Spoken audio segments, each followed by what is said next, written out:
The historical distinction between early Christianity and what later became known as Catholicism is a process that unfolded over nearly 3 centuries, from the crucifixion of Jesus around 30 AD to the establishment of the Nicene Creed in 325 AD.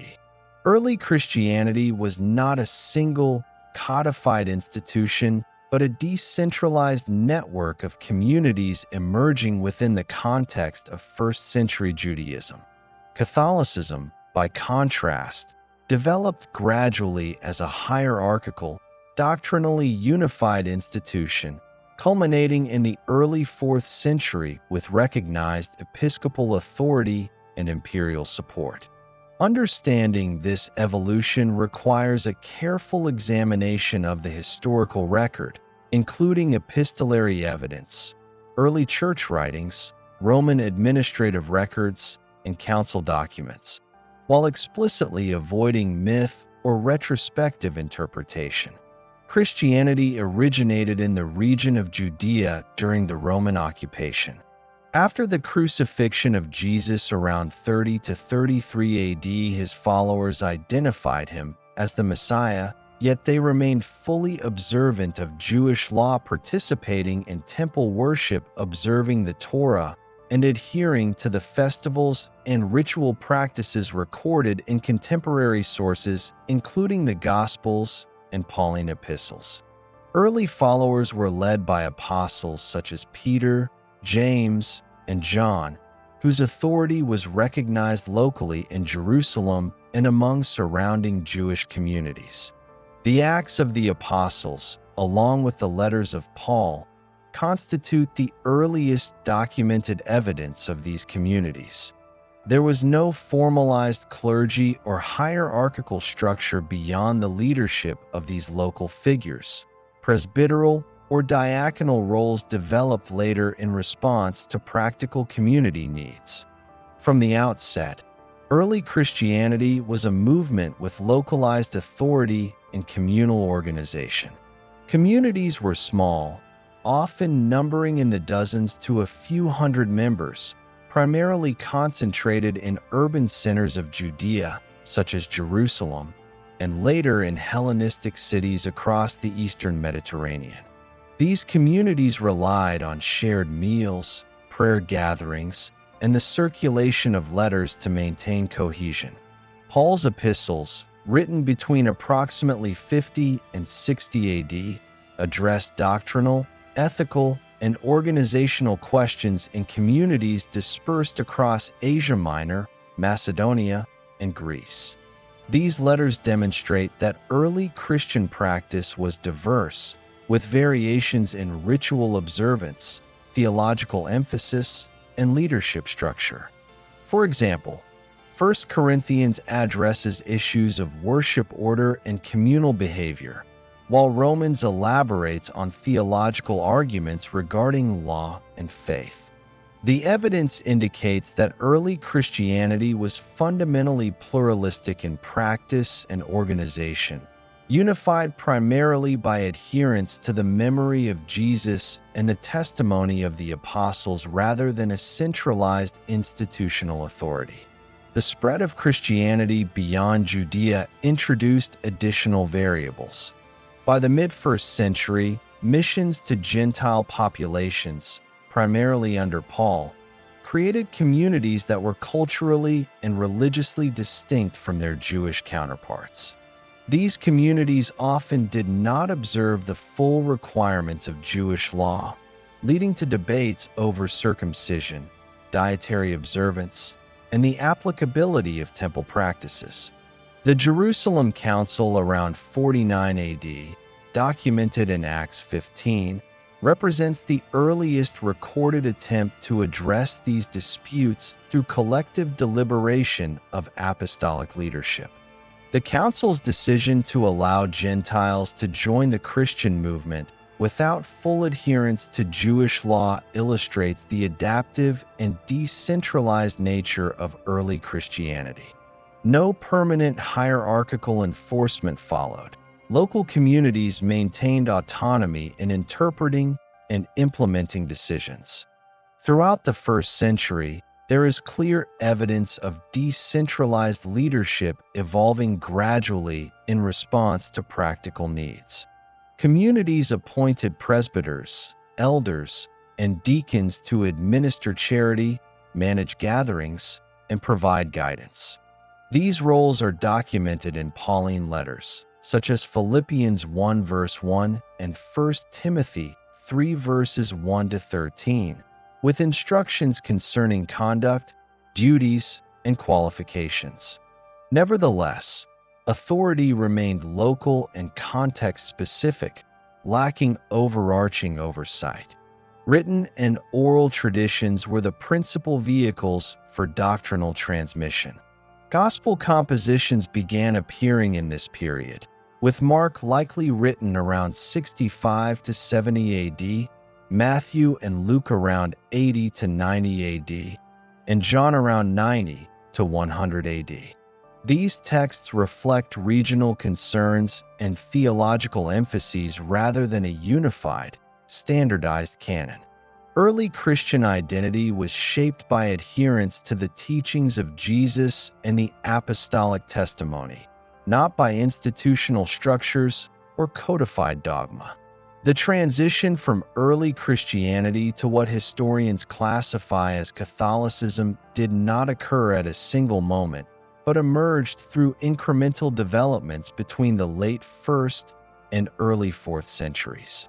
The period from 100 to 150 AD shows the first signs of institutional consolidation.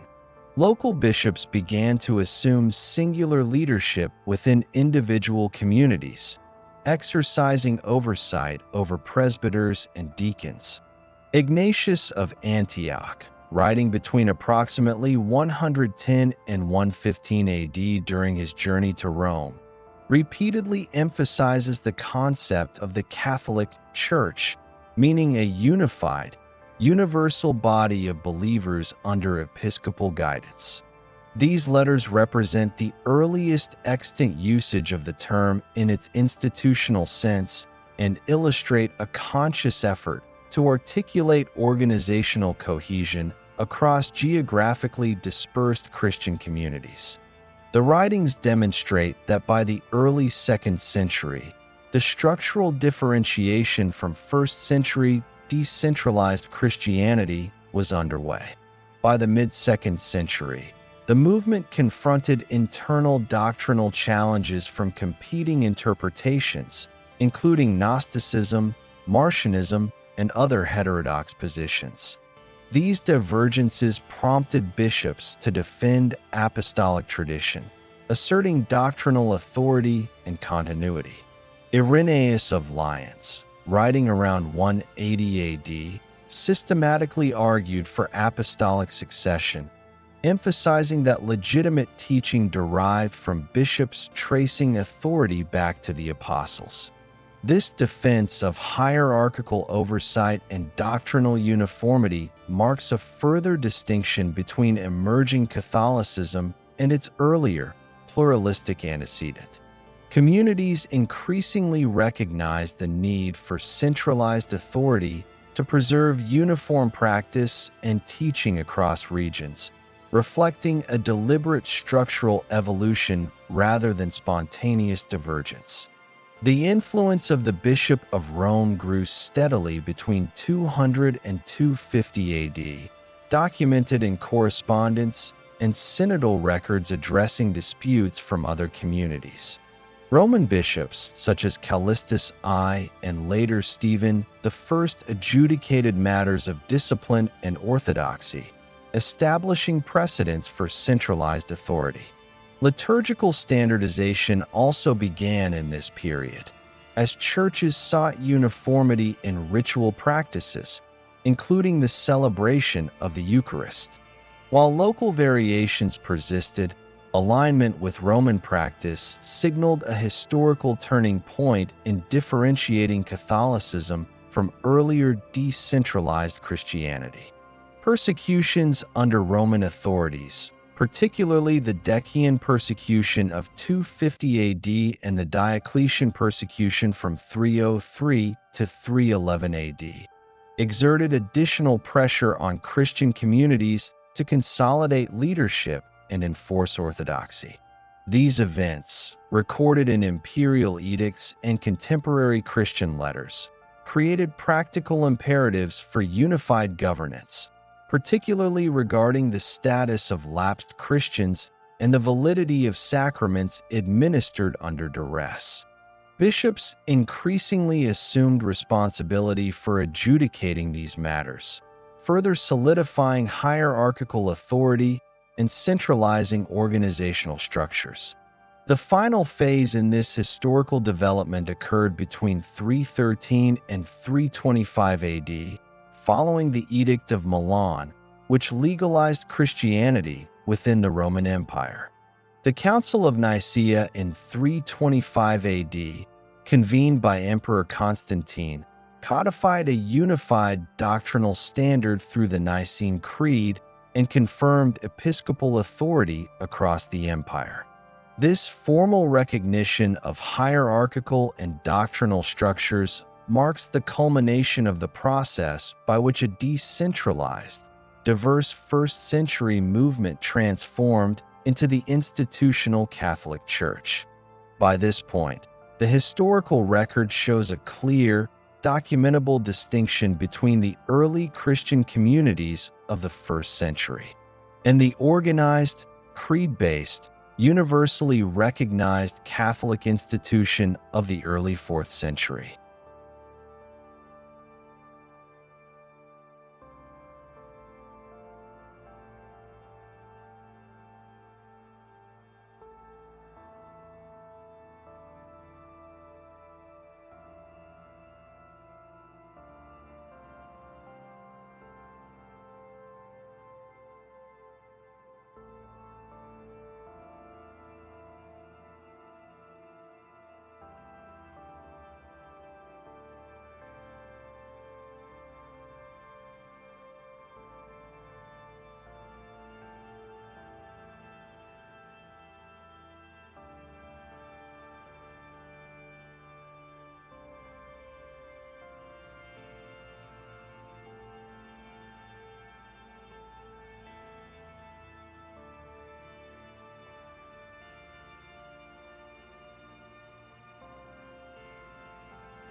Christianity began in the early 1st century AD within the social, religious, and political framework of Judea, a province of the Roman Empire.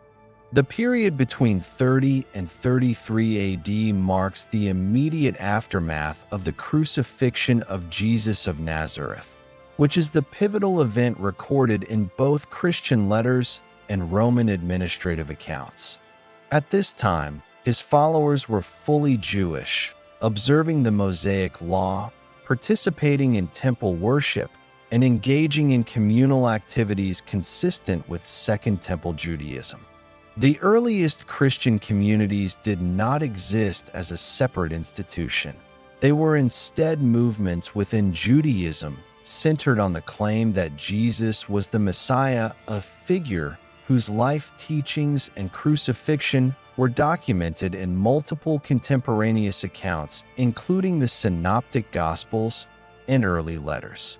In Jerusalem, the central leadership of these early communities fell to the apostles, with Peter, James, the brother of Jesus, and John being the most prominent figures. Their authority was recognized within local assemblies, but had no formal institutional codification beyond the communal acceptance of their guidance. The Acts of the Apostles, along with the letters of Paul written slightly later, indicate that leadership consisted of directing worship, teaching, conflict resolution, and overseeing charitable distributions.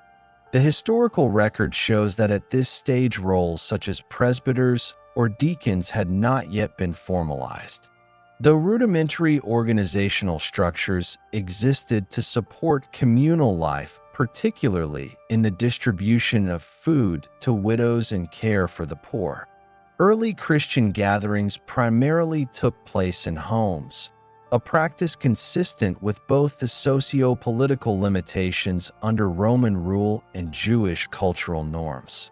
Archaeological studies of first-century Judean housing structures indicate that private homes often contained spaces sufficient for communal meetings, which would have accommodated groups of approximately 20 to 50 individuals, though numbers likely varied. These gatherings involved prayer, the reading of Hebrew scriptures, and discussions of Jesus' teachings, as preserved in early oral traditions.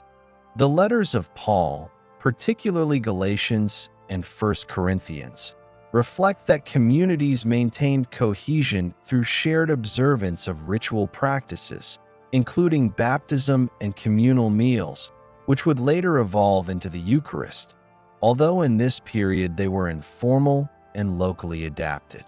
The temple in Jerusalem served as the central locus of religious life. Early Christians continued to participate in temple festivals, sacrificial observances, and daily prayers as required by Jewish law.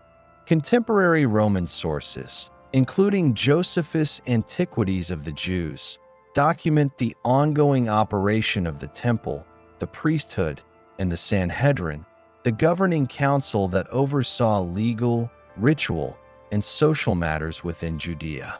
Early Christian texts indicate that the movement did not initially seek to separate from the temple or the broader Jewish community. The followers of Jesus viewed their identity as fully compatible with Jewish observance. Peter and James, in particular, maintained strong connections with Jewish authorities, negotiating disputes and articulating the movement's position within the existing religious framework.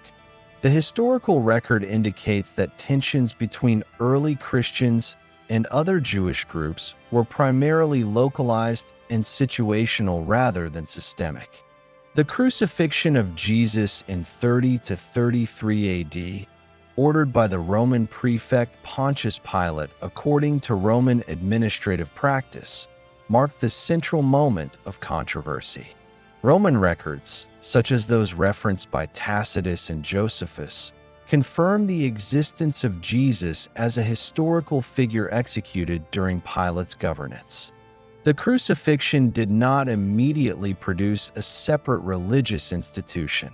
Rather, it catalyzed the consolidation of a group of followers who sought to interpret the significance of his death and teachings within Jewish eschatological expectations.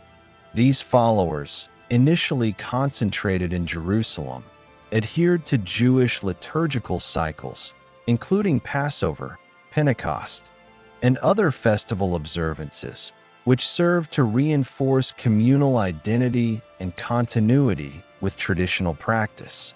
The earliest post-crucifixion movement relied heavily on oral tradition for the transmission of Jesus' teachings. This period saw the development of the earliest catechetical instructions, which included ethical exhortations, parables, and interpretations of Hebrew scripture concerning the Messiah.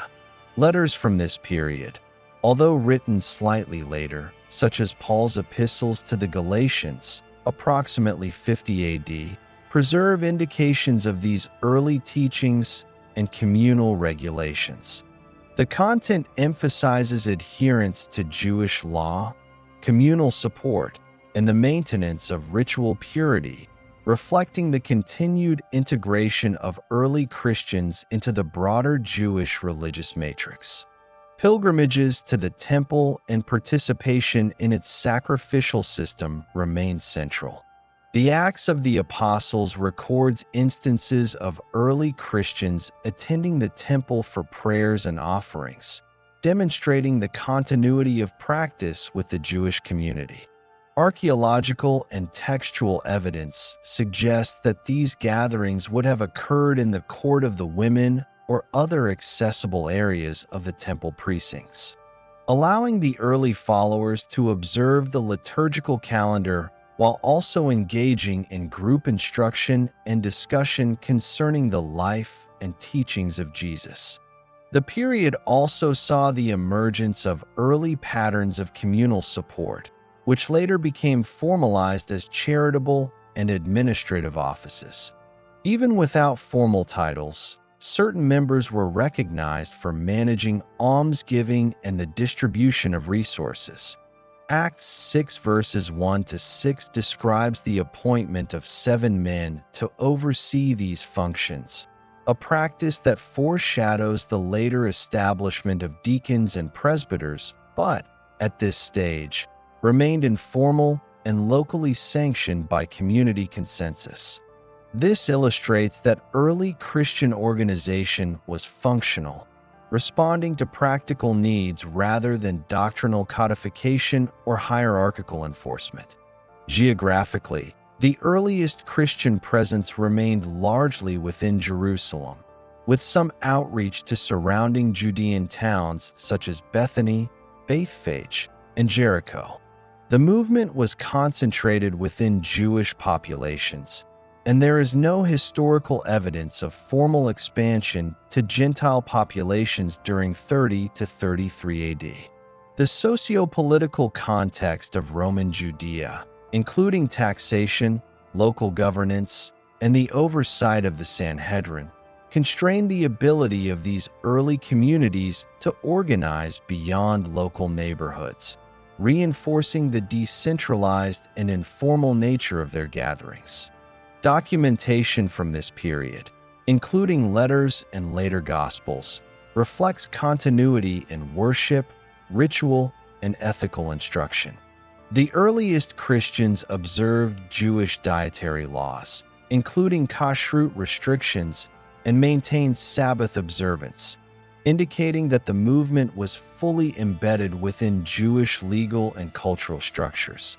The transition to a separate identity which later differentiated Christianity from Judaism had not yet occurred, and there is no evidence in this period of formalized liturgy sacraments or ecclesiastical offices beyond the practical arrangements for communal support and instruction.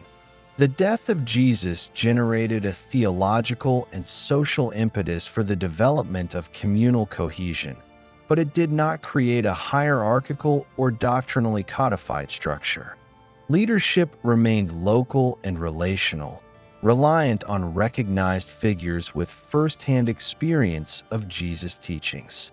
The historical record identifies Peter as a central figure in this network, with James exercising leadership, particularly over Jerusalem assemblies. Letters from the apostolic era, preserved in canonical and non-canonical sources, indicate instructions for maintaining communal order, conflict resolution, and ethical conduct, reflecting practical governance rather than institutional authority. By 33 AD, the Christian movement within Judaism had established patterns that would inform later organizational structures, but remained fully integrated into Jewish religious life. Observances of festivals, temple worship, dietary law, ethical instruction, and communal gatherings defined the scope of early Christian practice. No formal separation from the broader Jewish community had yet occurred, and leadership was recognized through communal consensus and apostolic authority rather than through hierarchical or bureaucratic mechanisms.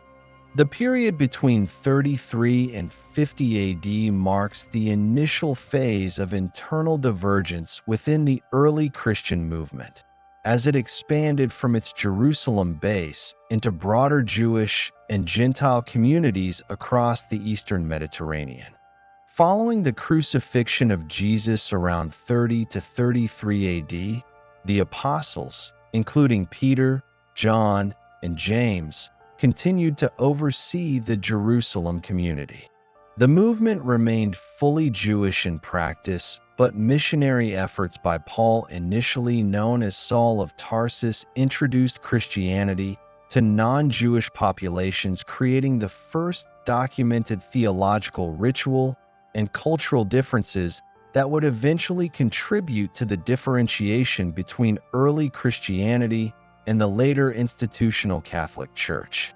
Paul's conversion, dated around 33 to 36 AD according to the chronology derived from Acts and his own epistolary references, represents a turning point in the expansion of the movement.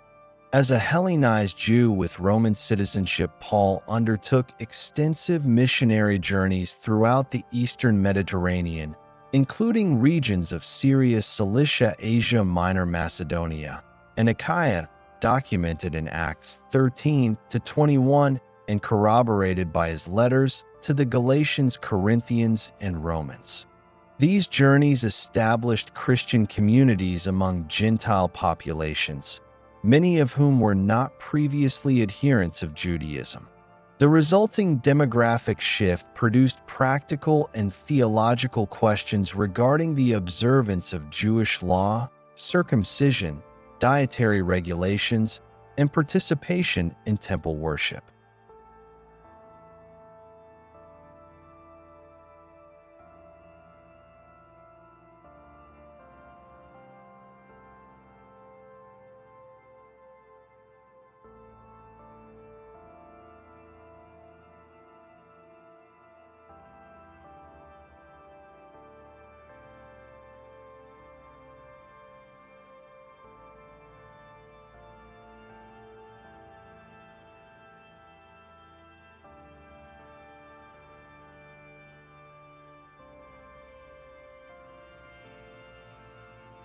The earliest documented divergence concerned circumcision.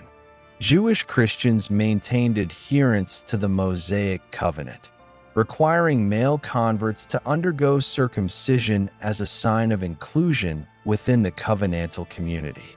Gentile converts, particularly in urban Hellenistic centers, resisted circumcision as culturally and physically burdensome. Paul's letters, notably Galatians c. 49 AD and Romans c. 57 to 58 AD, indicate ongoing debates over the necessity of circumcision for Gentile converts. He consistently argued for the inclusion of Gentiles without full observance of Jewish ritual law, citing faith in Jesus as the principal criterion for acceptance within the community. These debates were practical as well as doctrinal, reflecting the adaptation of religious practice to diverse cultural environments. Dietary law presented a similar point of contention. Jewish Christians observed kashrut, adhering to prohibitions on the consumption of certain animals and the separation of meat and dairy. Gentile converts often disregarded these restrictions, prompting discussions recorded in letters and Acts. In 1 Corinthians 8 to 10, Paul addresses the question of food offered to idols, indicating that communal gatherings required coordination between Jewish and Gentile practices to maintain unity. The texts demonstrate the earliest structured approach to managing diversity within the movement, relying on apostolic guidance rather than formalized councils or codified law. The Jerusalem Council, dated to approximately 49 AD, represents the first recorded institutional response to these internal divergences. Documented in Acts 15, the council convened apostles and elders from multiple communities, including Peter, James, and Paul, to deliberate on the conditions under which Gentiles could join the movement. The council concluded that Gentiles were not required to undergo circumcision or fully observe Mosaic law, but were expected to abstain from idolatry, sexual immorality, and the consumption of strangled animals or blood. This decision was communicated through letters sent to the Gentile communities, establishing an early precedent for collective decision-making among apostles while maintaining local autonomy in practice. The spread of Christianity beyond Judea also introduced linguistic, cultural, and social variation. Communities in Greek-speaking cities of Asia Minor and Macedonia adopted Hellenistic organizational norms, often holding gatherings in private homes known as oikoi, which could accommodate groups ranging from 20 to 100 individuals.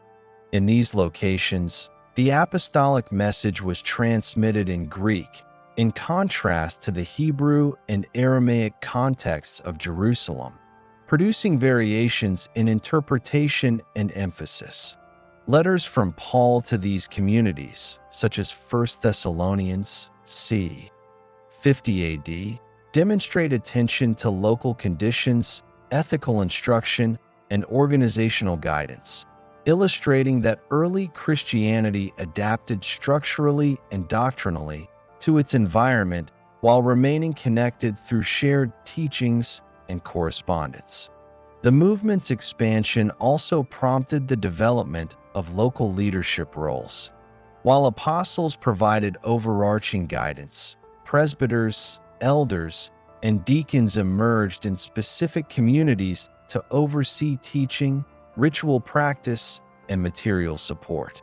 These roles are documented in the letters of Paul, including Philippians 1 verse 1 and 1 Timothy 3 verses 1 to 13, which describe qualifications, responsibilities, and conduct. The emergence of such roles reflects practical organization in response to community size, geographic dispersion, and the need for consistent instruction. However, no formal hierarchical system connected these communities across regions at this stage. Authority remained decentralized, with each community operating independently under guidance from the apostles and, in some cases, itinerant teachers. Early Christian writings from this period further illustrate the diversity of practice and theology. The Gospel of Mark, composed c. 65 to 70 AD, presents a narrative emphasizing Jesus' ministry, miracles, and crucifixion, while Matthew and Luke, composed c. 80 to 90 AD, integrate additional teachings, genealogies, and narrative frameworks tailored to their audiences, including Gentile converts.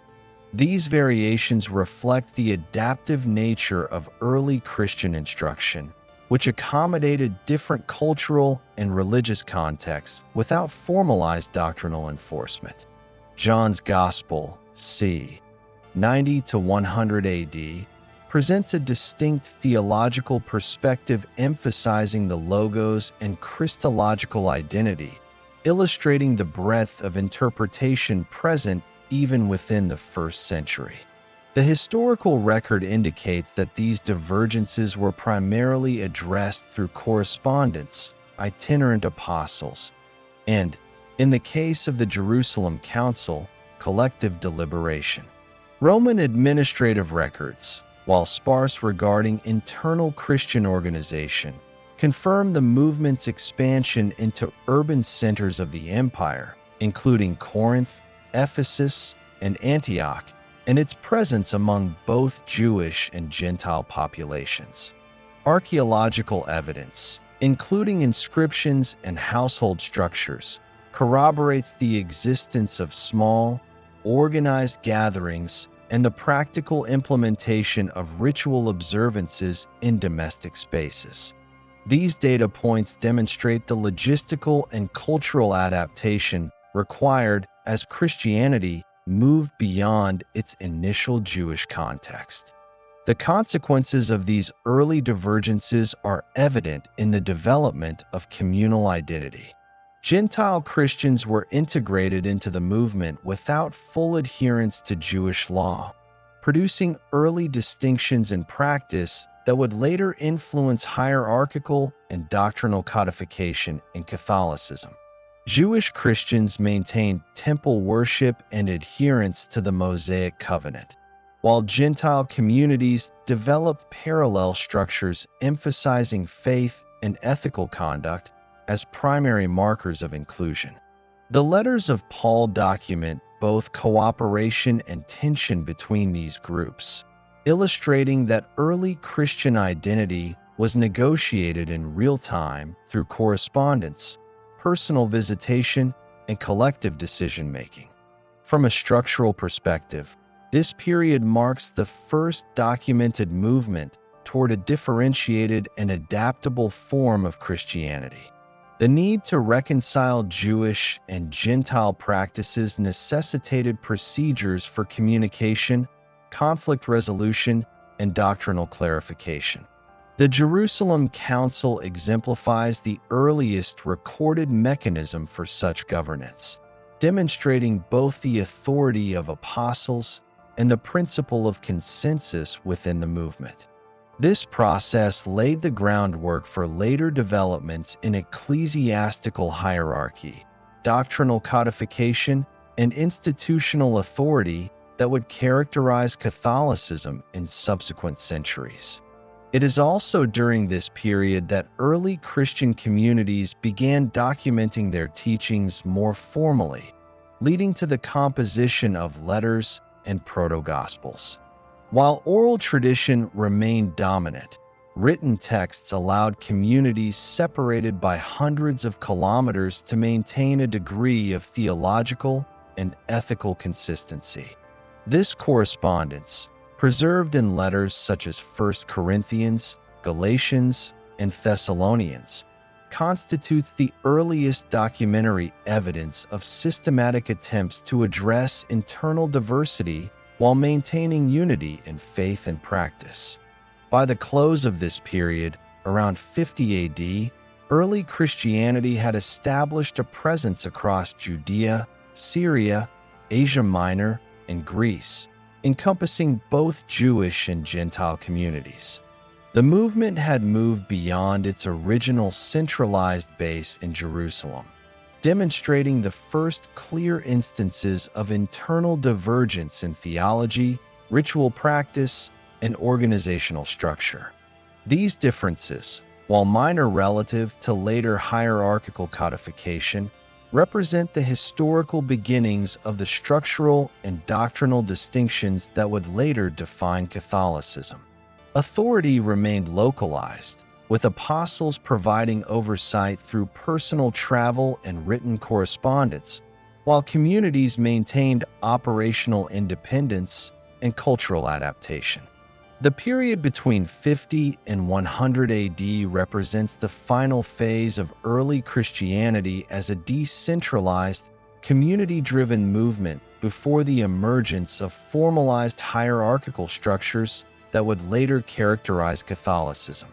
During these 5 decades, the Christian movement expanded geographically throughout the Eastern Mediterranean, establishing communities in Asia Minor, Greece, Rome, and other parts of the Roman Empire. Leadership remained local, organizational structures were pragmatic rather than institutional, and writings produced in this era reflect both doctrinal diversity and a need for practical guidance within dispersed communities. Following the missionary journeys of Paul and his contemporaries between approximately 45 and 57 AD, Christian communities became increasingly geographically dispersed. Paul's epistles to the Galatians, Corinthians, and Thessalonians document the establishment of communities in cities such as Antioch, Philippi, Ephesus, Corinth, and Rome.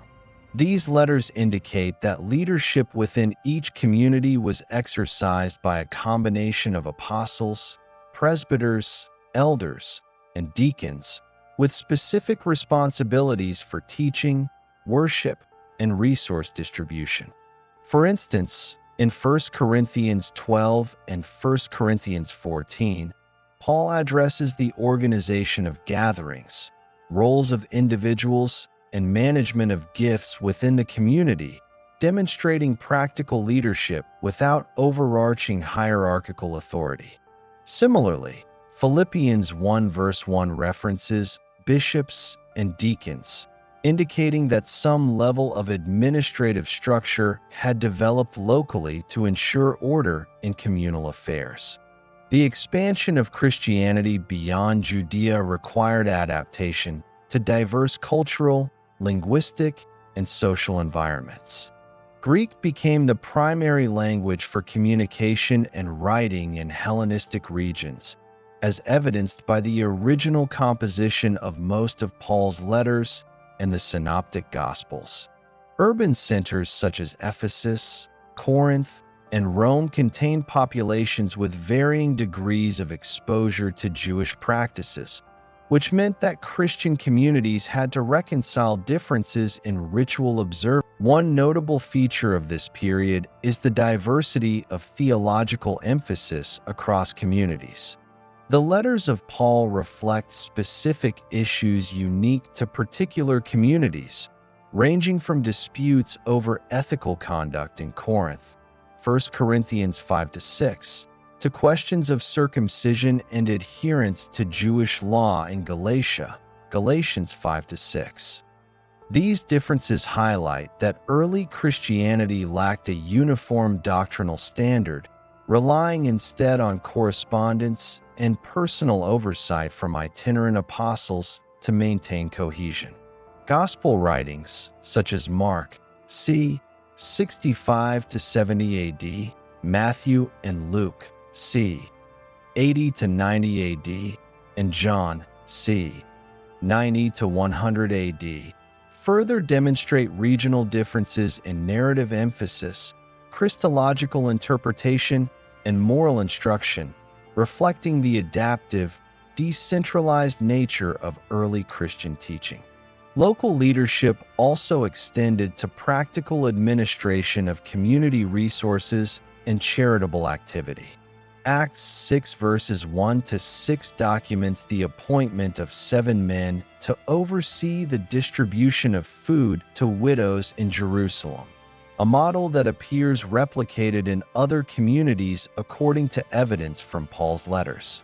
These individuals performed functions similar to later deacons, managing the logistical and material needs of the community while allowing presbyters and apostles to focus on teaching and ritual instruction.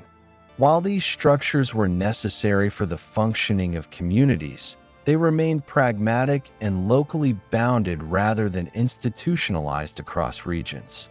The movement's expansion into the wider Roman Empire brought Christians into contact with Roman administrative and social structures. Evidence from Paul's letters, including Romans 1 verse 7 and 1:13-15, indicates the presence of established Jewish diaspora communities in major cities such as Rome, Corinth, and Philippi, which facilitated the introduction of Christian teachings to Gentile populations. Roman records, while sparse regarding internal Christian organization, document the presence of Jewish populations, synagogues, and the oversight of Roman governors and local magistrates, providing context for the spread of early Christianity. No Roman administrative recognition existed during this period, and Christians were treated as a sect within Judaism, subject to legal constraints but not formally organized as a distinct religion. Correspondence between communities, as evidenced by Paul's letters, illustrates the mechanisms for maintaining cohesion across geographically dispersed groups. Letters conveyed instructions on ethical behavior, ritual observance, and communal leadership. In 1 Thessalonians, c. 50 AD, Paul provides detailed guidance on moral conduct, the role of community members, and the observance of ritual practices, emphasizing order and consistency without establishing a centralized doctrinal authority. Similarly, in 1 Corinthians, Paul addresses complex disputes regarding worship, gender roles, and communal meals, indicating that early communities were autonomous in implementing guidance while adhering to broadly shared apostolic teachings. The historical record also indicates the continued significance of temple worship and Jewish observances among early Jewish Christian communities during this period. Acts 21 verses 20 to 26 describes Jewish Christians in Jerusalem maintaining temple practices, including sacrifices and ritual purity, while also incorporating belief in Jesus as the Messiah. This dual observance exemplifies the continuity of early Christianity within the framework of Judaism, distinguishing it from later institutional Catholicism, which developed a distinct identity and ritual system independent of the temple and Jewish law. Growth during this period necessitated practical administrative innovation. The letters of Paul and the Acts narrative show that communities faced logistical challenges in coordinating gatherings, charitable distributions, and communication across distances of hundreds of kilometers. Travel by sea and overland facilitated the movement of apostles and teachers, enabling oversight of multiple communities without a permanent centralized authority. The combination of itinerant leadership, local elders, and correspondence constituted a functional network sufficient for governance and cohesion while maintaining significant local independence. The diversity of early Christian practice is further illustrated by variations in worship and sacramental observance. The earliest communities practiced communal meals, later recognized as the Eucharist, but without standardized liturgy. Baptism was administered locally, with differing ritual forms and theological explanations.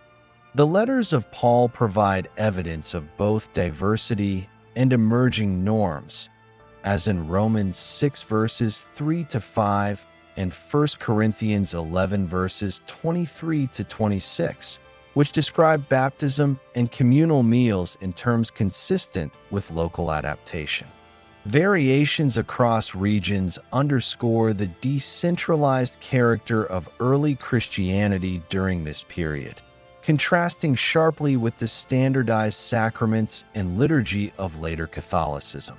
Demographic and geographic expansion also contributed to differentiation. Communities in Asia Minor and Greece were often composed of mixed Jewish and Gentile populations, whereas Judean communities remained exclusively Jewish. This distinction influenced ritual practice, leadership selection, and communal governance. Evidence from Paul's letters indicates that leaders in these mixed communities were chosen for their ability to maintain cohesion, provide ethical guidance, and manage logistical needs, emphasizing functional authority rather than hierarchical control. By the end of the 1st century, early Christianity had established a robust network of independent communities linked through apostolic guidance, correspondence, and shared teachings. Leadership was localized, including presbyters, deacons, and itinerant apostles, while communities retained autonomy in implementing instruction and ritual practice. Written documents, including epistles and proto-gospels, preserved teachings and ethical instruction, ensuring continuity despite geographic dispersion. The historical record shows that during this period, Christianity remained a decentralized, diverse, and adaptive movement, distinct from the hierarchical, creed-based institution that would later emerge as Catholicism. 100 to 150 AD represents the initial phase in the historical emergence of a structured Christian organization that would later develop into the Catholic Church. Following the expansion and decentralization of Christianity in the 1st century, early communities faced new challenges associated with geographical dispersion, doctrinal disagreements, and the need for consistent leadership. During this period, the movement began to display recognizable institutional characteristics, including the consolidation of episcopal authority, the formal identification of the Catholic Church, and efforts to maintain doctrinal cohesion across diverse communities. By the early 2nd century, the presence of Christian communities extended widely throughout the Roman Empire. Cities in Asia Minor, such as Ephesus, Smyrna, and Pergamum, as well as urban centers in Greece, Rome, and North Africa, hosted established Christian groups. Archaeological evidence, including house church remains and inscriptions, corroborates the existence of organized gatherings, and Roman records attest to the continued social visibility of Jewish and Christian communities. The increasing number of communities, combined with regional variation in practice and belief, necessitated the development of more formalized local authority structures to ensure continuity in teaching, ritual observance, and ethical standards. Local leadership roles, which had emerged in the 1st century, became more formally recognized. Presbyters, elders, continued to manage local affairs, including teaching and charitable activities, while deacons administered resources and coordinated community functions. The novelty in this period was the consolidation of authority in the office of the bishop, a singular leader within each community. Bishops assumed oversight of presbyters and deacons and were responsible for interpreting and enforcing doctrinal and ethical standards. Letters from early church figures, such as Ignatius of Antioch, c. 110 to 115 AD, provide the earliest extant documentation of this development. In his epistles to the Smyrnians, Philadelphians, and Romans, Ignatius repeatedly emphasizes the necessity of unity under the bishop's authority, instructing communities to recognize the bishop as the definitive guide in matters of teaching and communal order. These letters reflect a deliberate and systematic effort to consolidate leadership and establish a hierarchical model within local communities. Ignatius' letters also contain the earliest documented use of the term Catholic to describe the Christian community. Writing to the Smyrnians, he identifies the church as Catholic, meaning universal, and emphasizes that adherence to the bishop represents fidelity to the universal body of believers. The letters demonstrate that by the early 2nd century, certain Christian communities were conceptualizing themselves not merely as local gatherings, but as part of a broader, interconnected network of communities. This recognition of universality marked a historical departure from the purely decentralized and diverse networks of the 1st century, representing the first recorded instance of the term that would later become the defining label for the institutional church. During this period, communities faced internal challenges from divergent theological movements. Gnostic sects, which combined elements of Hellenistic philosophy and alternative interpretations of Christian teaching, were active across the Eastern Mediterranean.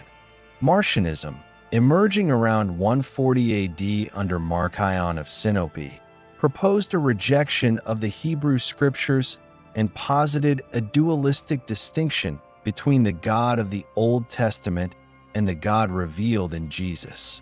These movements prompted local bishops and church leaders to articulate boundaries of acceptable teaching, emphasizing continuity with apostolic authority. Irenaeus of Lyons, writing c. 180 AD, later documented the theological debates and emphasized that legitimate teaching derived from the succession of bishops tracing authority back to the apostles. However, the initial foundations for this effort to define orthodoxy were laid. The development of episcopal authority also facilitated a more systematic approach to textual consistency. Early Christian communities continued to rely on letters and oral tradition for instruction, but the emergence of the bishop's office allowed for local oversight in determining which writings were to be circulated and recognized as authoritative.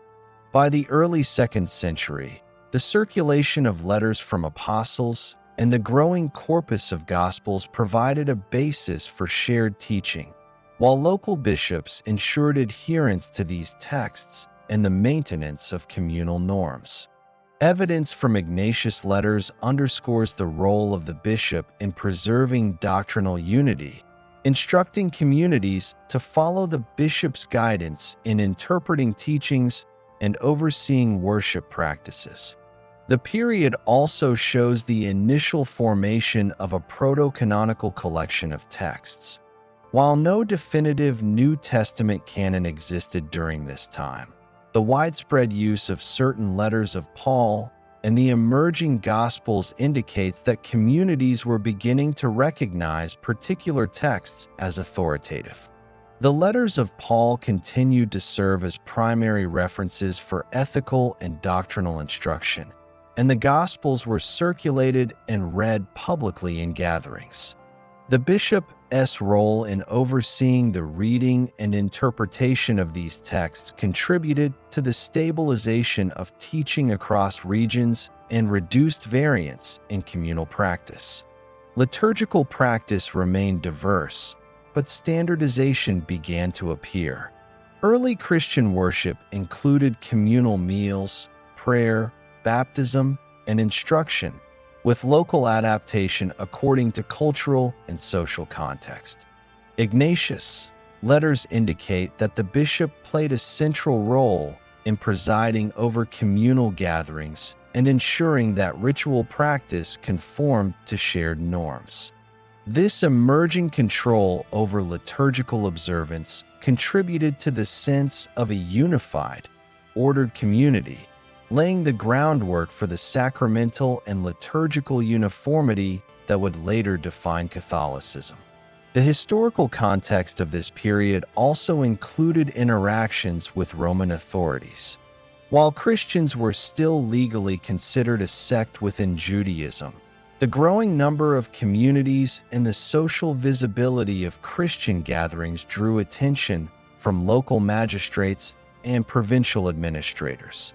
Roman records from Asia Minor and Rome document occasional disputes and minor interventions in Jewish and Christian assemblies, reflecting the practical need for organized leadership to coordinate communal activity and respond to external pressures.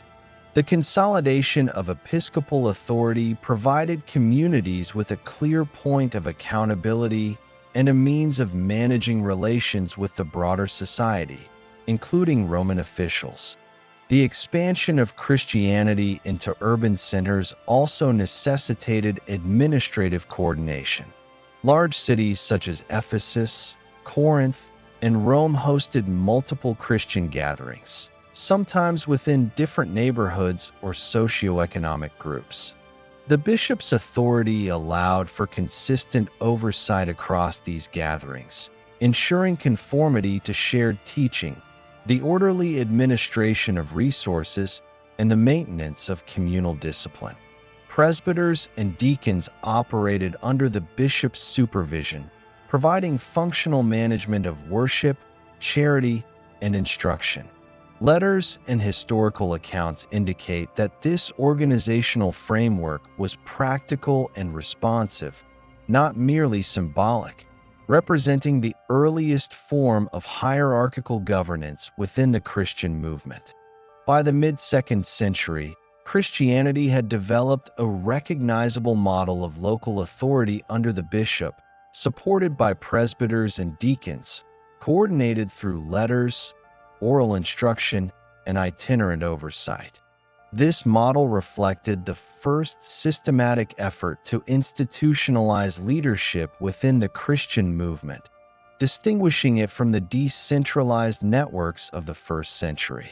Communities identified as Catholic understood themselves as part of a universal body, with the bishops serving as the definitive authority within each local assembly, ensuring doctrinal coherence and communal order.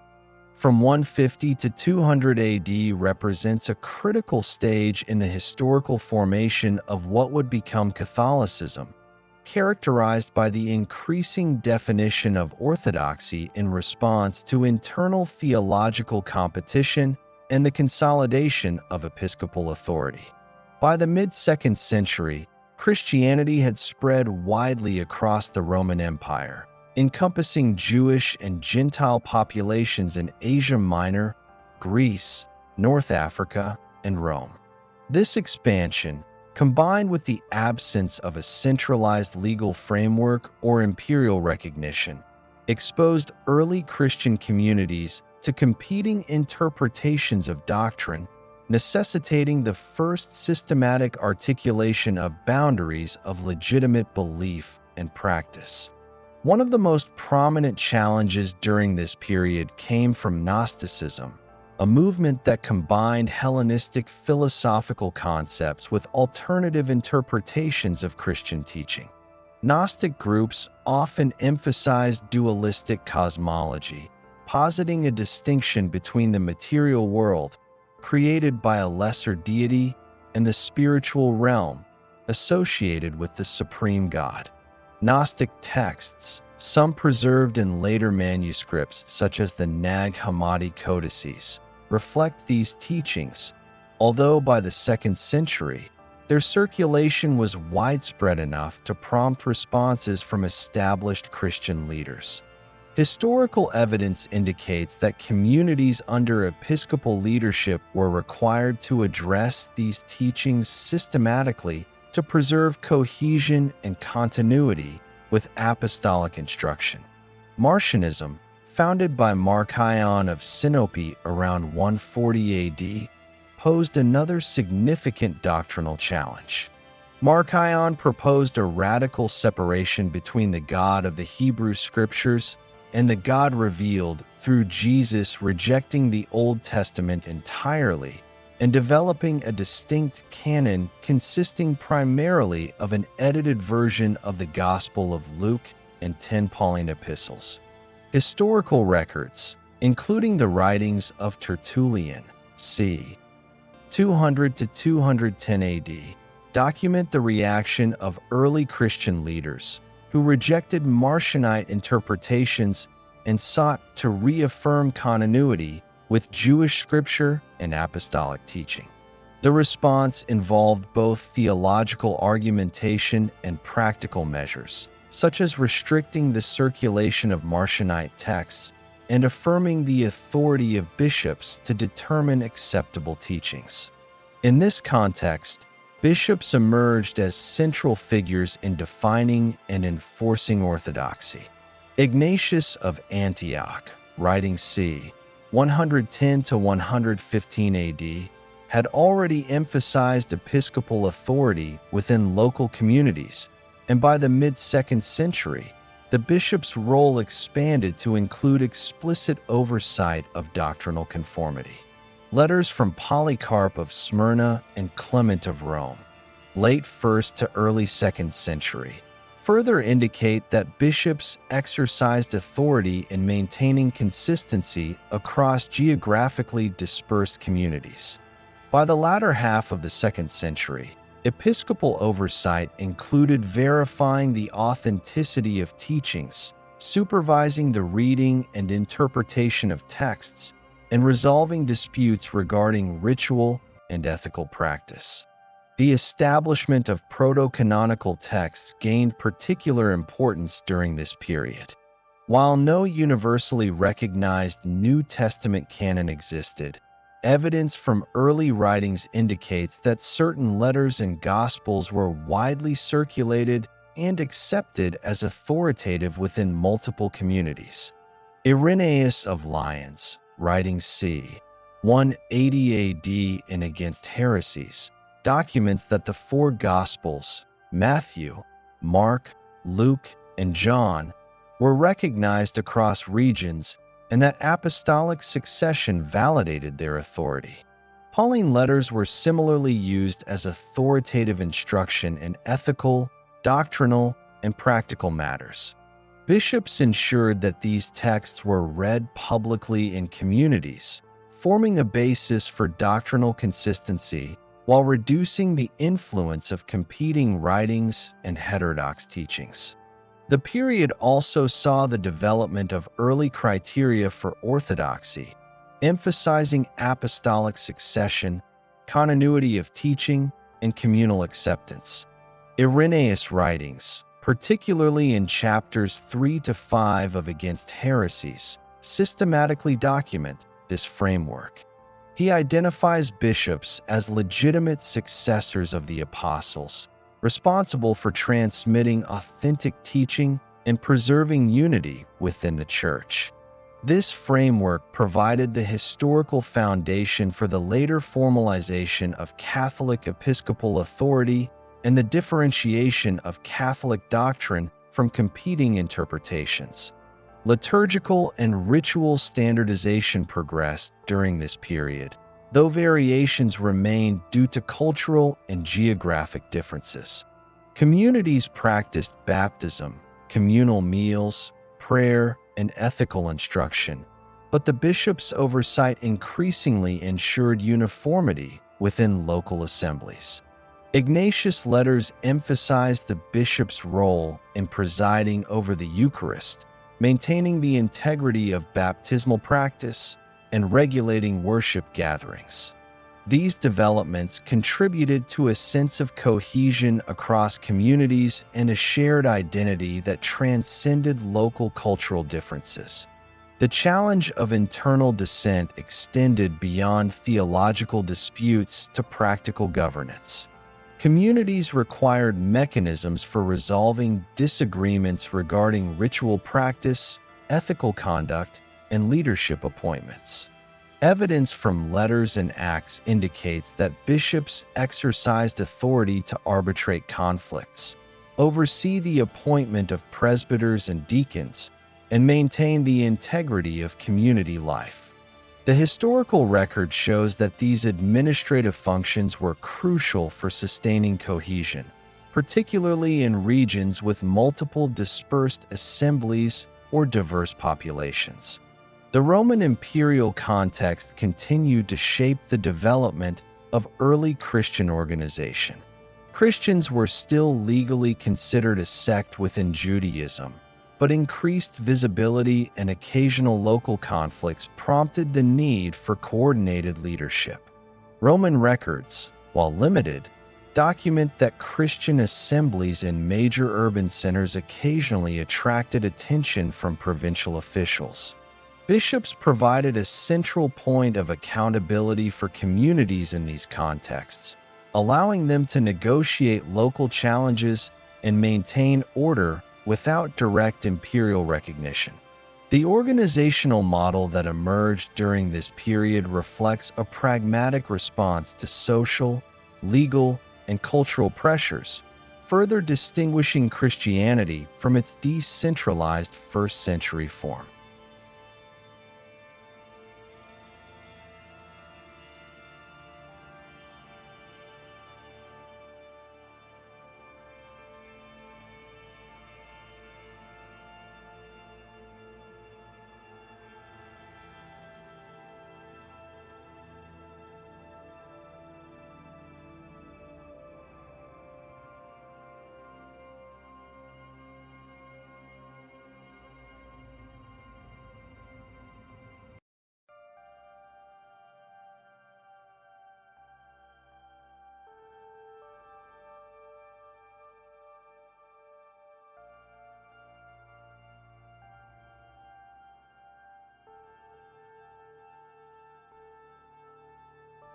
By the end of the 2nd century, Christianity had developed a network of local communities united through shared texts, apostolic tradition, and episcopal oversight. Bishops assumed central authority in defining doctrinal boundaries, supervising ritual practice, and coordinating presbyters and deacons. Proto-canonical texts were circulated under episcopal supervision, forming the foundation of a shared body of teaching. The movement responded systematically to competing interpretations, such as Gnosticism and Marcionism, by asserting continuity with apostolic instruction and restricting the dissemination of heterodox materials. Demographically and geographically, Christianity continued to expand. Urban centers such as Rome, Corinth, Ephesus, Smyrna, and Alexandria hosted active Christian populations, with mixed Jewish and Gentile membership. Communities were often diverse in language, culture, and social composition, requiring localized adaptation of ritual practice and ethical instruction. Bishops ensured consistency across these variations, providing historical continuity that would later form the basis of the Catholic hierarchical model. The historiographical evidence from this period indicates that the differentiation between early Christianity and the developing Catholic model was becoming increasingly pronounced. While first-century Christianity remained decentralized, with local elders and presbyters managing autonomous communities, the second-century framework centralized authority in the office of the bishop, formalized oversight of teaching, and instituted mechanisms to define orthodoxy. The term Catholic, initially used by Ignatius of Antioch, came to signify not only universality but also doctrinal integrity, maintained through episcopal authority and adherence to apostolic teaching. Between 200 and 250 AD represents a pivotal stage in the historical differentiation between early Christianity and the developing Catholic Church, marked by the consolidation of Roman primacy within the Christian movement. By this time, Christianity had expanded widely throughout the Roman Empire, with established communities in Asia Minor, Greece, North Africa, and the city of Rome itself. While bishops exercised authority in local communities, the Bishop of Rome began to gain increasing influence as a source of guidance and arbitration for broader theological and disciplinary disputes, laying the historical foundations for the centrality of Rome in Catholicism. Christianity during the early 3rd century remained decentralized in structure, but regional variation in doctrine, ritual, and leadership created practical challenges that favored the emergence of authoritative figures with recognized influence across multiple communities. Evidence from letters, local records, and early Christian writings demonstrates that the Bishop of Rome was increasingly consulted in matters of theological interpretation and ecclesiastical disputes.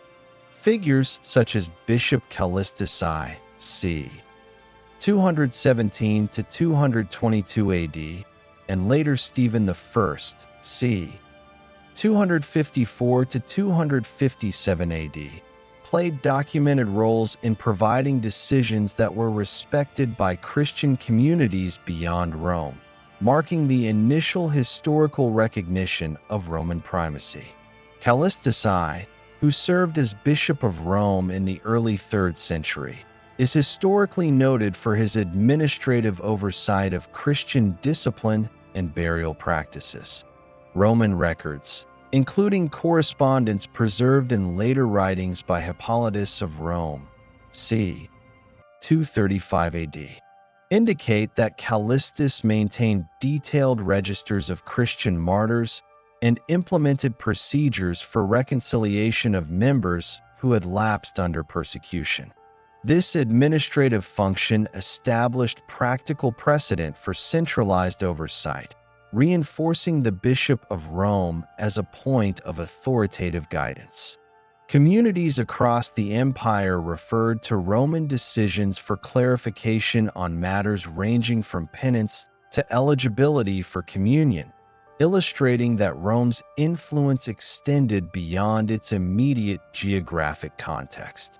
The Bishop of Rome's prominence was reinforced by the symbolic and historical significance of the city itself. As the imperial capital, Rome was central to the political and cultural life of the empire. Early Christian tradition, preserved in writings such as those of Irenaeus of Lyons, c.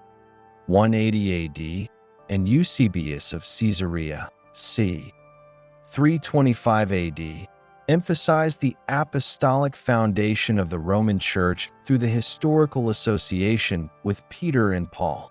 While the historical accuracy of Peter's and Paul's presence in Rome has been debated, contemporaneous letters and administrative records document the practical influence of the Roman Church by the early 3rd century, with its bishop regarded as a central reference point for communities facing doctrinal or disciplinary questions. During this period, liturgical and ritual standardization continued to develop under episcopal oversight. While local variations persisted, bishops ensured consistent administration of baptism, Eucharistic practice, and communal gatherings. The Bishop of Rome's authority became a point of reference for the alignment of regional practices, particularly in cases where local communities sought guidance on controversial issues. For example, correspondence preserved by Dionysius of Alexandria, c. 247 to 265 AD, documents requests for advice from the Bishop of Rome on matters of Easter observance, indicating the emerging historical pattern of Roman influence in matters of doctrinal and ritual uniformity. The historical record also documents the growing importance of episcopal councils and consultation.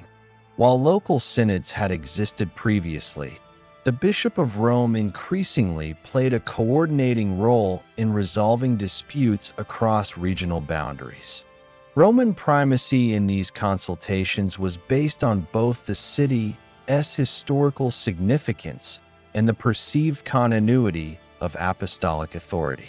Communities that experienced internal conflict, doctrinal uncertainty, or administrative challenges turned to Rome as a recognized arbiter, establishing a pattern that would evolve into formalized central authority in the later Catholic Church. The rise of Rome's primacy did not occur in isolation, but in the context of ongoing persecution and societal pressures. Early 3rd century Roman records, including accounts from the Acts of the Martyrs and correspondence with provincial governors, document sporadic imperial attention to Christian populations. The Emperor Septimius Severus, 193 to 211 AD, issued edicts prohibiting conversion to Christianity, leading to localized persecutions that required coordinated responses from bishops. Bishops, particularly in Rome, played key roles in providing guidance, support, and disciplinary standards to maintain communal cohesion during periods of legal and social pressure. During this period, the differentiation between early Christianity and the developing Catholic model became more pronounced. While 1st century Christianity operated through decentralized leadership and localized instruction, the early 3rd century saw the consolidation of authority in episcopal offices, particularly in Rome. Bishops were responsible for supervising presbyters, deacons, and community practice, as well as guiding dispersed communities. The Bishop of Rome's role as an arbiter in doctrinal and disciplinary matters reinforced the historical shift towards centralized authority, providing a model that contrasted with the earlier, more independent and diverse Christian communities. Textual evidence from this period demonstrates the consolidation of doctrinal oversight under episcopal authority. The circulation of letters, including those from bishops of Rome, ensured that communities maintained continuity with apostolic teaching while resisting divergent interpretations, such as continued Gnostic influence and emerging heretical movements.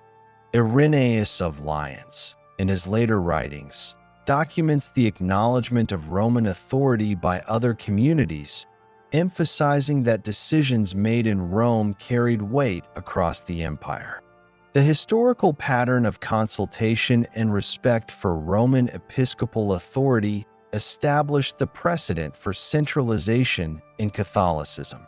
Practical administrative considerations further reinforced Roman primacy.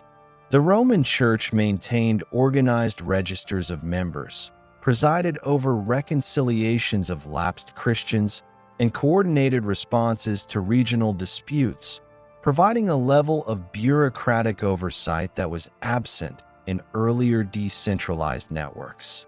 The role of the Bishop of Rome in coordinating charitable activity, ritual observance, and doctrinal instruction allowed for a cohesive structure across geographically dispersed communities, creating a framework that was uniquely suited to an increasingly expansive and diverse religious movement. By 250 AD, the historical evidence indicates that the Bishop of Rome had assumed a position of recognized influence within the broader Christian world. Roman primacy was not yet formalized in the legal or imperial sense, but was acknowledged through practice, correspondence, and respect from other communities. Bishops elsewhere, while maintaining local authority, deferred to Rome on disputed doctrinal and disciplinary matters, reflecting the growing historical distinction between early Christian decentralization and the centralized, episcopally governed Catholic Church. In addition, the period saw the continued expansion of Christianity into North Africa, Gaul, and Asia Minor. Communities in Carthage, Alexandria, Antioch, and Jerusalem developed localized structures with bishops serving as the primary authority. The historical record indicates that these communities recognized the importance of coordination with Rome for maintaining doctrinal consistency, particularly in matters of theological controversy and liturgical observance. The Bishop of Rome's influence, therefore, extended across multiple regions, establishing a functional network of authority that prefigured the later institutional church. The differentiation of early Christianity and the developing Catholic Church during 200 to 250 AD is further evidenced by the codification of episcopal succession. Bishops maintained records of their predecessors, demonstrating continuity with apostolic authority and validating their own jurisdiction over local communities. Writings preserved by later historians, including Eusebius of Caesarea and Hippolytus of Rome, document the lineage of bishops in major cities, providing historical evidence for the increasing institutionalization of authority and the centrality of Rome within this network.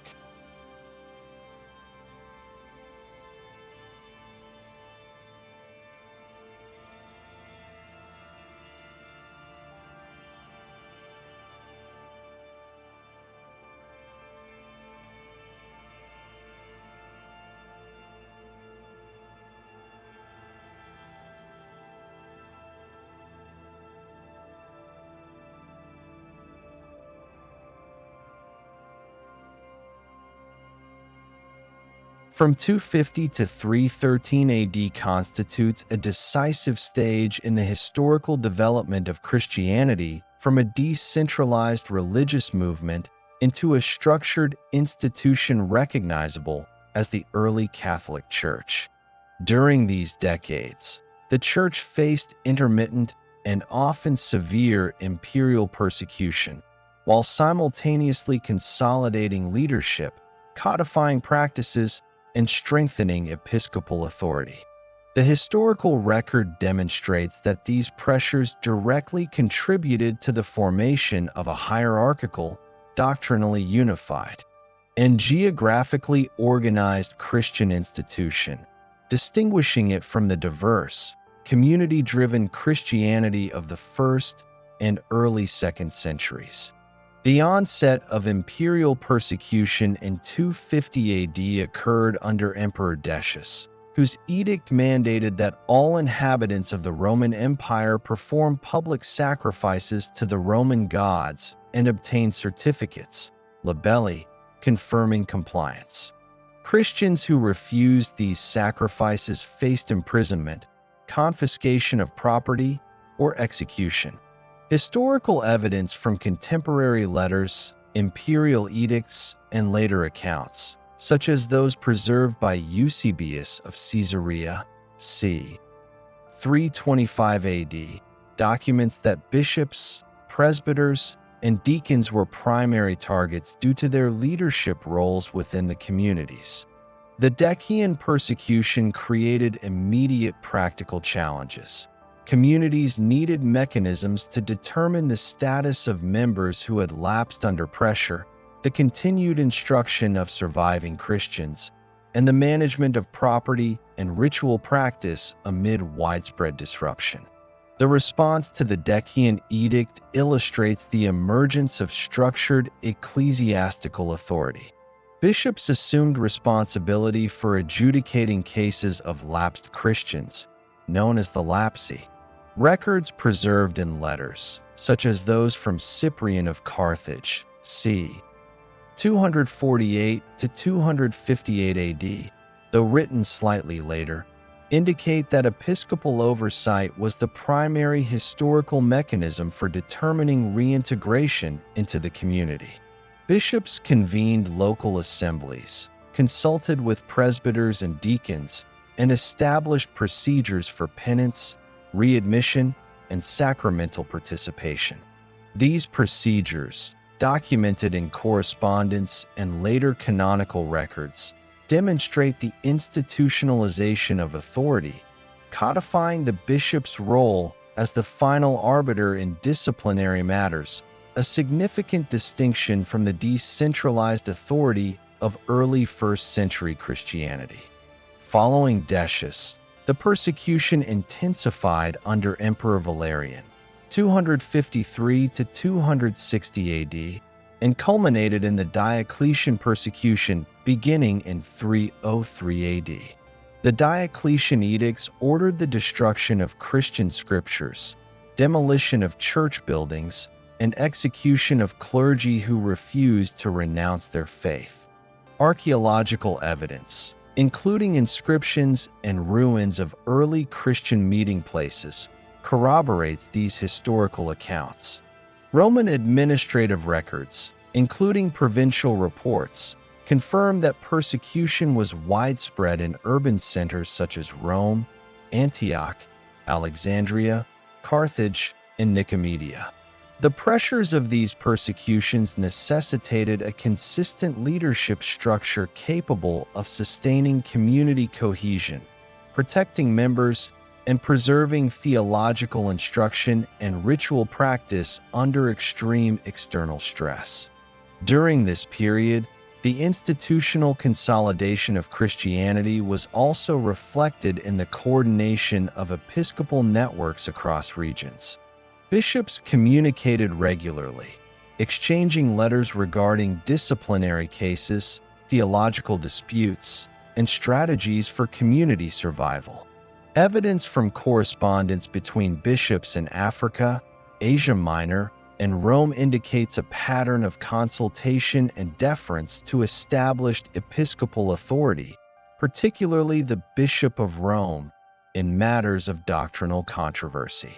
The historical record shows that this network of interlinked bishops served as a functional hierarchy, ensuring continuity of practice and teaching across diverse communities despite geographical separation. A critical aspect of consolidation during 250 to 313 AD was the development and enforcement of standardized sacramental and liturgical practices. The administration of baptism, the Eucharist, and penance required oversight to maintain consistency. Historical evidence from the letters of Cyprian of Carthage, particularly his treatise on the lapsed, c. 251 to 253 AD, documents explicit procedures for sacramental administration and community reintegration. Bishops exercised authority to determine eligibility for participation, the appropriate conduct of ritual, and the resolution of local disputes regarding communal observance. This oversight represents the systematic formalization of practices that had previously varied between communities during the 1st and 2nd centuries. Textual consistency also advanced significantly during this period. While the New Testament canon was not yet formally codified, communities relied increasingly on a recognized body of writings, including the Gospels of Matthew, Mark, Luke, and John, along with Pauline epistles, letters of Peter, and other apostolic correspondence. Bishops maintained oversight of these texts, ensuring that teaching within their jurisdictions conformed to accepted apostolic tradition. Records from the late 2nd and early 3rd centuries, including Irenaeus against heresies and later accounts preserved by Eusebius, indicate that bishops exercised authority in authenticating scriptures, rejecting heterodox writings, and disseminating approved texts to local communities. This practice reinforced doctrinal continuity and provided a basis for a shared, codified teaching structure. The historical development of ecclesiastical hierarchy during this period further differentiated Christianity from its earlier, decentralized form. Bishops presided over presbyters and deacons, coordinated the administration of resources, and mediated disputes. Episcopal councils, both local and regional, emerged as mechanisms for deliberation on matters of doctrine and discipline. Evidence from records of early synods and letters between bishops documents these assemblies, which functioned to establish binding decisions and maintain uniformity across communities. The pattern of governance during the mid-3rd century clearly reflects a shift toward institutional centralization characteristic of the Catholic structure. Roman primacy also gained practical reinforcement during this period. The Bishop of Rome, recognized for historical and symbolic reasons, increasingly served as a reference point for other communities. Letters preserved by bishops in North Africa, Asia Minor, and Gaul indicate that Roman guidance was sought for complex disciplinary or doctrinal matters. This practice of consulting the Roman bishop demonstrates the historical evolution of a proto-centralized authority, distinguishing the emerging Catholic model from earlier decentralized Christianity, where local leaders operated largely autonomously. Persecution during 250 to 313 AD also influenced the spatial and administrative organization of Christian communities. House churches continued to serve as primary meeting locations, but larger assemblies developed under episcopal supervision to ensure the proper conduct of worship and ritual.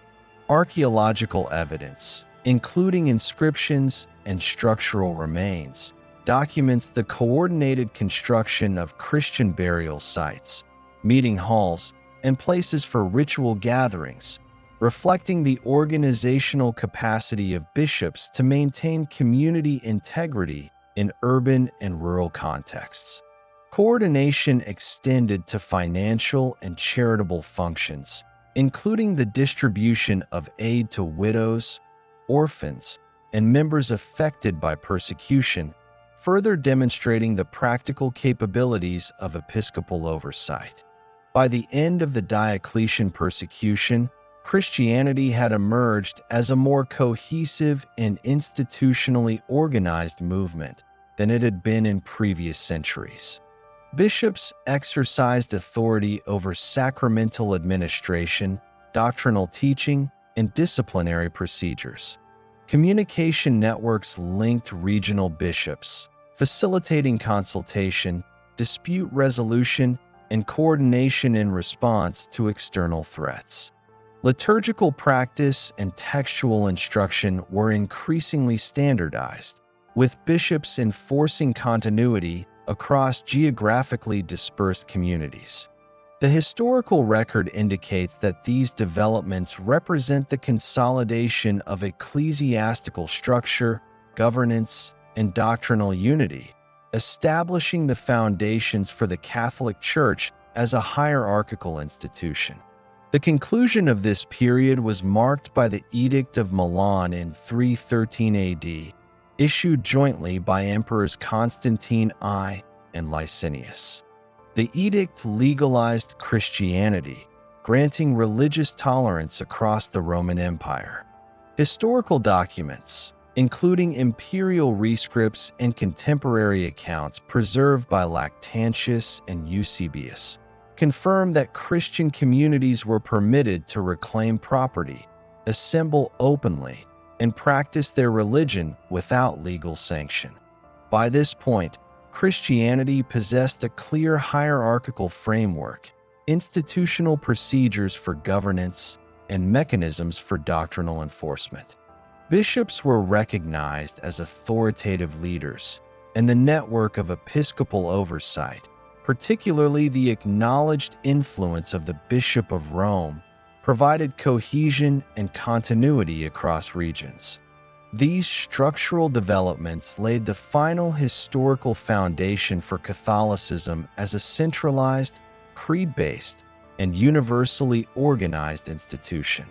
From 313 to 325 AD marks the definitive transformation of Christianity from a persecuted, hierarchically organized religious movement into a legally recognized, institutionally structured entity historically identifiable as the Catholic Church. The Edict of Milan, issued in 313 AD by Emperors Constantine I in the west and Licinius in the east, granted religious toleration for Christians across the Roman Empire, effectively ending decades of sporadic and severe persecution. Historical documentation, including Lactantius de Mortibus Persecutorum, Eusebius' Ecclesiastical History, and preserved imperial rescripts, establishes that this legal recognition fundamentally altered the organizational, doctrinal, and administrative framework of Christian communities. By 325 AD, the Council of Nicaea had codified the first universally recognized doctrinal statement. The Nicene Creed formalized episcopal authority across regions and defined the structural parameters of what would become the Catholic Church. This period marks the completion of the historical differentiation between early Christianity and institutional Catholicism. The Edict of Milan provided Christians with the legal right to assemble, own property, and practice their religion without threat of imperial sanction.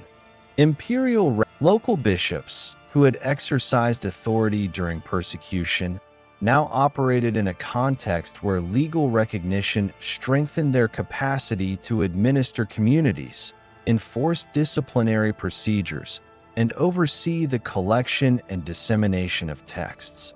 The historical significance of this period lies in the transformation of ecclesiastical authority from a functionally internal system to one operating within the framework of state-sanctioned power.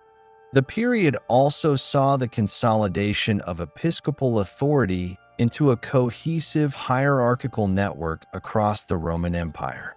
Bishops maintained oversight of presbyters and deacons, regulated sacramental and liturgical practice, and coordinated inter-community communication.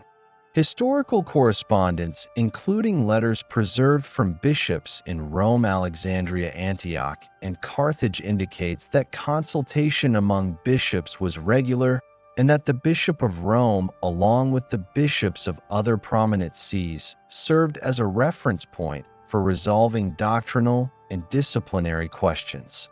This network created institutional cohesion, enabling uniformity in teaching, ritual observance, and governance. A defining feature of this period was the formalization of doctrinal authority through the convening of the Council of Nicaea in 325 AD. Emperor Constantine, seeking unity within the empire and clarity on religious matters affecting civil governance, summoned bishops from across the Christian world. Historical records, particularly Eusebius' account and the preserved canons of the council, confirm that over 300 bishops attended, representing regions including Asia Minor, Greece, Palestine, Egypt, Africa, and Rome. The council addressed disputes over the nature of Christ's divinity, prompted by the theological controversy associated with Arius, a presbyter from Alexandria who questioned the co-eternity of the Son with the Father. The council issued the Nicene Creed, establishing a doctrinal standard asserting the consubstantiality of the Son with the Father and defining orthodox belief across the empire. This event marks the first imperial-level sanction of doctrinal uniformity and the consolidation of Christian teaching under episcopal oversight. The Council of Nicaea also addressed matters of ecclesiastical governance. Canons issued during the council delineated the roles and authority of bishops within their respective jurisdictions, clarified procedures for the ordination of clergy, and reinforced the hierarchical structure of oversight. The council recognized the preeminence of certain sees, including Rome, Alexandria, and Antioch, establishing a historical precedent for the later development of the Pentarchy. While the primacy of Rome was reinforced through historical tradition and deference from other sees, the council demonstrates that episcopal authority was now institutionally structured, codified, and universally recognized within the empire. Liturgical practice and sacramental administration were also standardized during this period. Historical evidence from episcopal correspondence and the canons of Nicaea shows that bishops were responsible for overseeing uniformity in the celebration of baptism, Eucharist, and other rites. This standardization reduced local variations that had existed in the decentralized Christian communities of the 1st and 2nd centuries.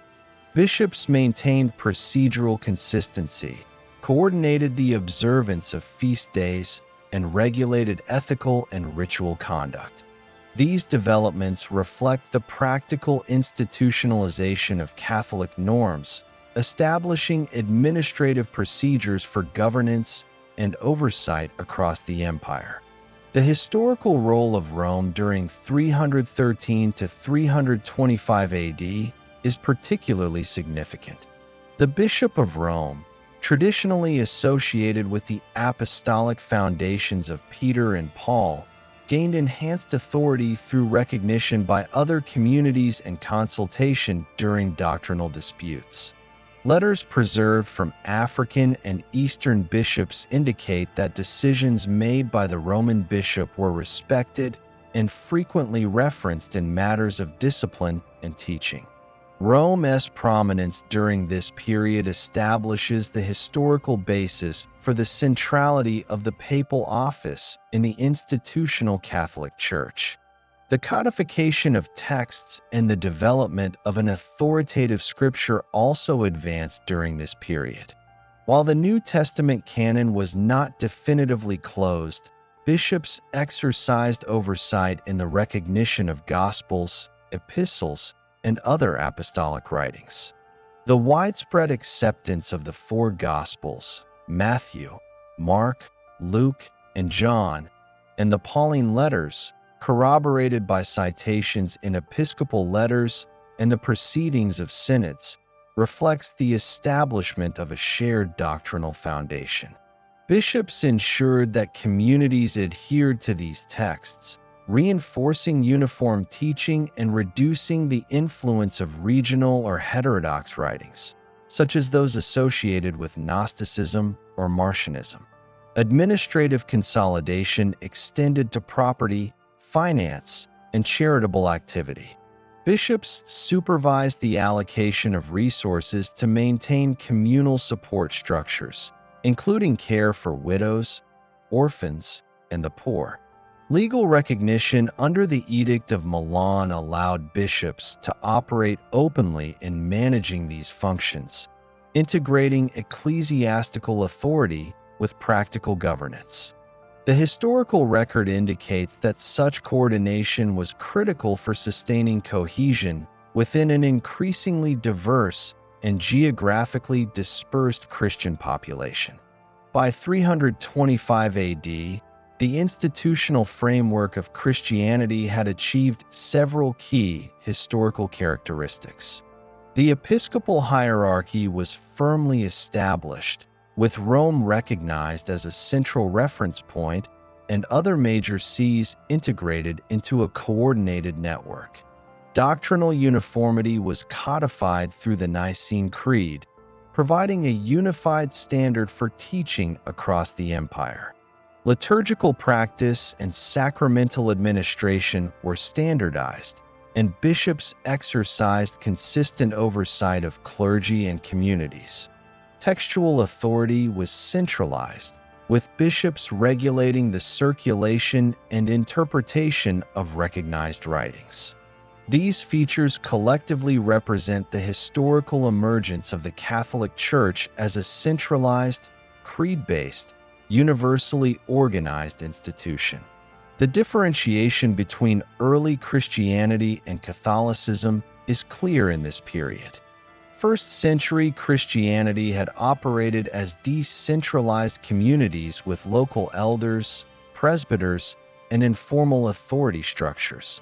By contrast, post-313 AD Catholicism possessed codified doctrine, hierarchical governance, standardized ritual, coordinated administration, and recognized centers of authority, particularly the Bishop of Rome.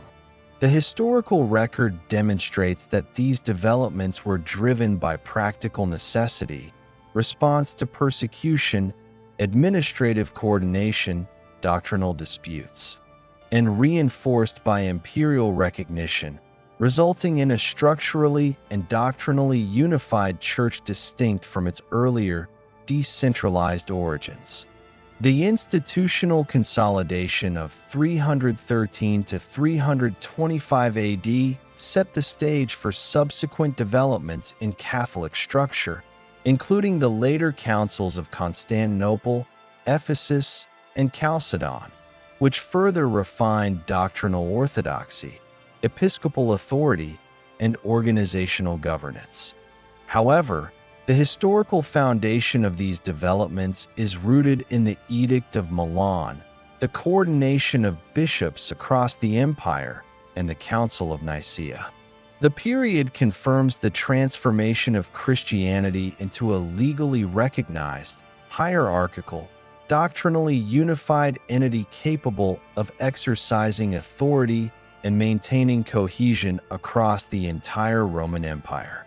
The historical trajectory of Christianity from 30 AD to 325 AD demonstrates a clear, documented evolution from a decentralized Jewish sect to a hierarchical, institutionally organized religion that became known as the Catholic Church. Early Christianity, emerging within the Jewish context of Jerusalem between 30 and 33 AD, consisted of small, autonomous communities centered on the apostles and their direct teaching.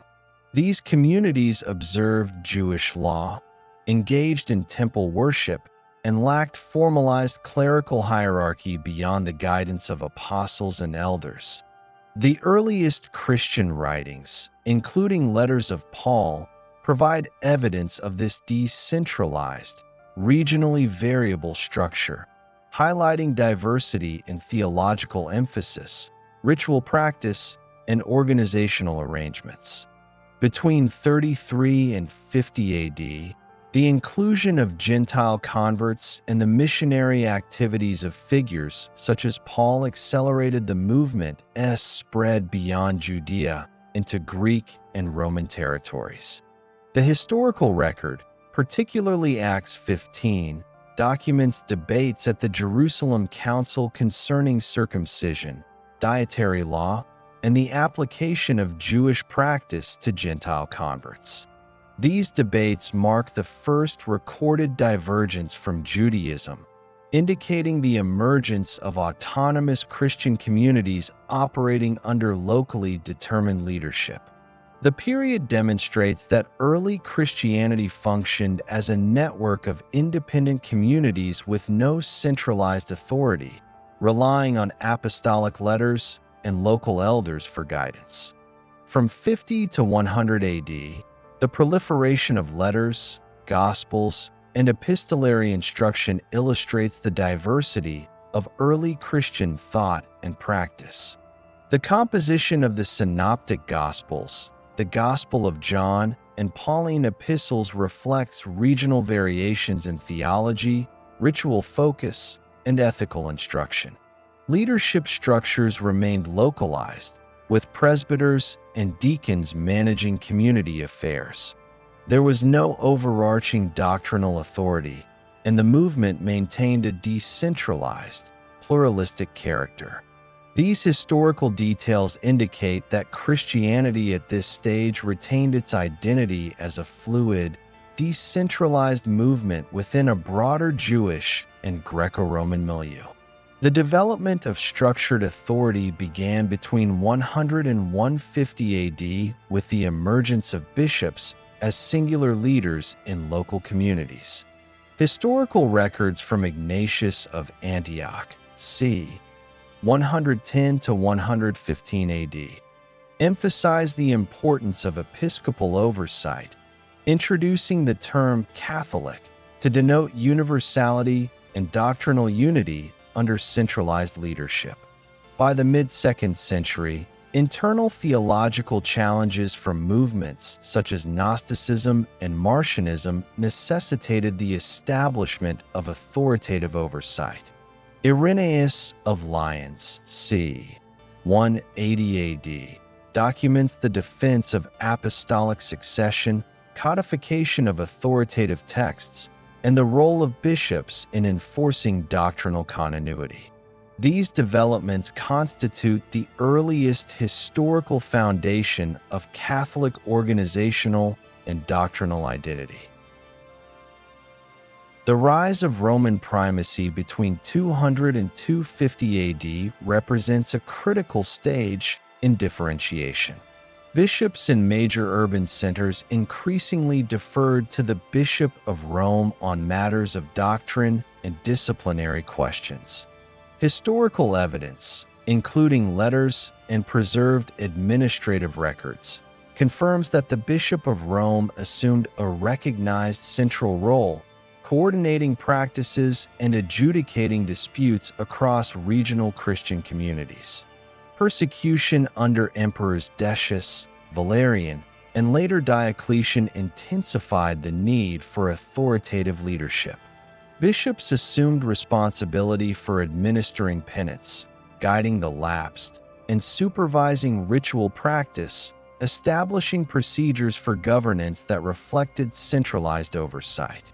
Persecution during 250 to 313 AD, documented in imperial edicts and contemporary correspondence, directly influenced the structural consolidation of Christianity.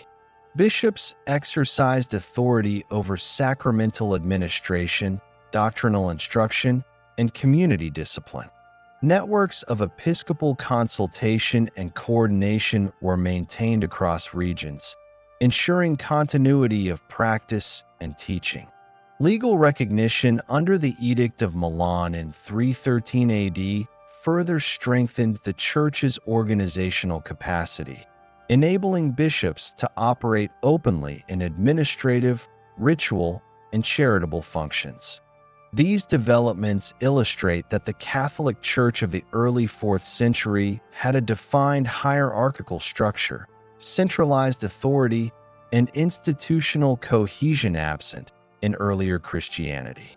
The Council of Nicaea in 325 AD represents the culmination of this historical evolution. Convened by Emperor Constantine I, the Council established the Nicene Creed, codified doctrinal orthodoxy regarding the nature of Christ, and formally recognized episcopal authority across the empire. Canons issued by the Council delineated jurisdictional roles, affirmed the preeminence of certain sees, including Rome, Alexandria, and Antioch, and standardized procedures for liturgical practice and clerical governance. These historical actions solidified the institutional framework, providing doctrinal uniformity and hierarchical structure throughout the empire. By this point, the Church had transitioned into a centralized, creed-based, universally recognized institution, the Catholic Church. In conclusion, the historical distinction between early Christianity and Catholicism is evident in structure, authority, and doctrinal standardization. Early Christianity, 30 to 100 AD, was decentralized, diverse, and regionally autonomous, relying on apostles, elders, and letters for instruction and governance. Catholicism, 100 to 325 AD, by contrast, developed hierarchical organization, centralized episcopal authority, standardized doctrine, codified liturgical practices, and recognition of apostolic succession, culminating in legal recognition and doctrinal consolidation by the early 4th century. The transition reflects a clear chronological progression grounded in historically documented events, correspondence, synods, and imperial records, distinguishing early decentralized Christian communities from the institutionalized, universally organized Catholic Church.